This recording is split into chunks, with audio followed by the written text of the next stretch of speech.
Next, we will hear from Navjot Salaria. Navjot is a member of the Postgraduate Work Permit Holders Committee and the Najwan Support Network, an organization of international students and migrant workers fighting exploitation who have had a 24/7 encampment set up in Brampton since August 30th of 2024. Hi, good morning everyone. My name is Navjot Salaria. I came here in Canada in 2021 as an international student. After studying from York University, I got postgraduate work permit and I started working in an IT company at a big bank. So I am one of 200,000 postgraduate work permit holders in Canada whose work permits are expiring in 2024 and 2025. International students were sold the Canadian dream by government, colleges, and their recruiters with the slogan, study, explore, work, and stay. Our families suffered everything, selling land, taking on debt, and paying high tuition fees to make this dream a reality. During COVID, we supported the economy by taking on essential and unsafe jobs many Canadians avoided and were not willing to take. Not only that, international students contribute $30 billion annually to Canada's economy through tuition, rent, and taxes. But recent changes to PR eligibility and the closure of some of the important provincial programs have left many of us in limbo. The Trudeau government changed the goalpost without any regard for how it would affect many of us without grandfathering current and former international students into the new policies. International students with expiring work permits are now being forced to pursue other ways to stay in Canada, such as applying for visitor records, buying bonded labor contracts by LMIAs, re-enrolling to exploitative colleges, and in some cases applying for refugee claims. Meanwhile, we are being scapegoated for housing and job crisis. We are labeled as criminals and frauds.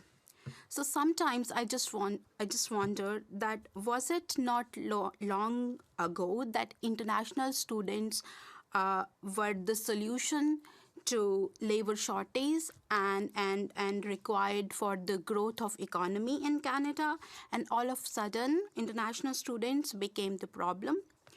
So international students and migrant workers are humans too, who seek to live and work in dignity, just like any other Canadian. That is why we formed our PGWP Committee of affected international students and graduates.